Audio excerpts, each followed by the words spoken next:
Hello, my name's Gavin, this is Genre Books, and this is episode 5 of my list of lost penguins, today brought to you by the letter F. Here's my frame of reference for penguin classics.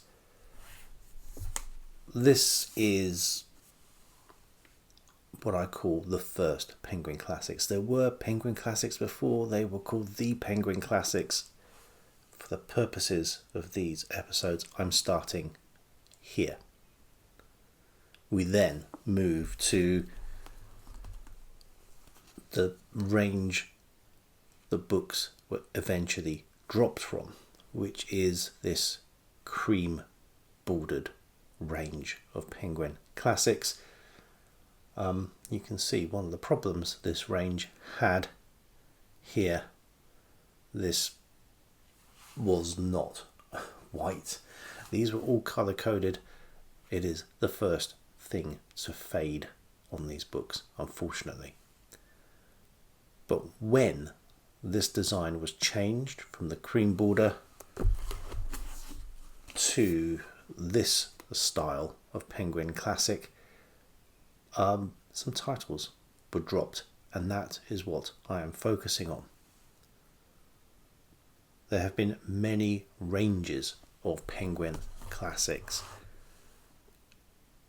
and sometimes the designs really don't stick around for very long. I had mentioned penguin modern classics and said that some of those had like an orange design. I was told no, they have a blue design. Now this is by and large correct. Here is one of those blue penguin modern classics. Blue or green? Aquamarine? I'm not sure. But, and I don't think this design lasted for very long, you do have some modern classics which are orange. I'm not sure if all of these were French. These two certainly are. If anyone has penguin modern classics in this design which are not French, let me know. If there are penguin modern classics in designs other than these two, again, please let me know. I really ought to have a proper look at all the different designs available. However, enough about the penguin designs. Let's look at the books that have been dropped. I have 13 titles to get through today. Abolqasem Ferdowsi, The Legend of Seyavash. This is, and you are going to have to forgive me for the pronunciation, but a section of a much larger work, the Shahnameh, which is Iran's national epic from the late 10th and early 11th century. Epic poetry for epic themes. There is romance and war, good and evil, heroes and villains, and a struggle against Iran's rival Turan. The English writer Henry Fielding is unfortunately well represented on this list and has 3 works dropped from the range. His most famous work, Tom Jones, remains in print in Penguin Classics, but others were not quite so lucky. The first of these titles is one I still do see on the shelves quite often in second-hand bookshops, The Life and Death of Jonathan Wild the Great. This was first published in 1743, and it's a satire, and a satire mostly directed at Horace Walpole, a writer himself, but we're satirising Walpole the politician here. Portrays him as a highwayman and gang leader, comparing that robber to the Whig politician Walpole and his conduct in Parliament. More famous from Fielding, but also dropped, is his last novel from 1751, Amelia. This is not so big on the laughs. This is a sentimental novel, a work showing domestic hardship suffered by a young, newly married woman.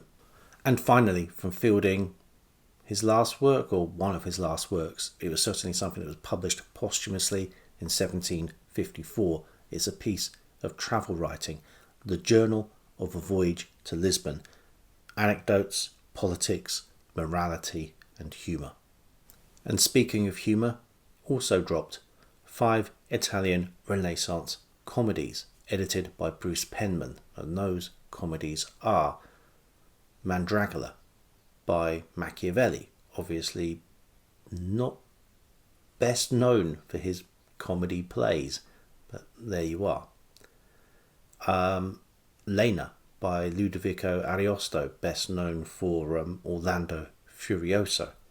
Also included there is The Stable Master by Pietro Aretino, a guy famous in Rome, and then Mantua, and then Venice. So I don't know if he was making himself unpopular or just spreading his popularity.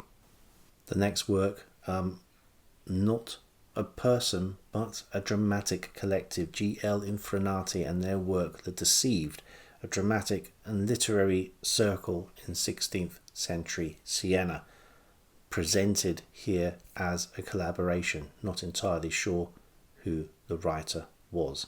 And finally, Giambattista Guarini with The Faithful Shepherd. Guarini, like Ariosto, was a courtier in Ferrara.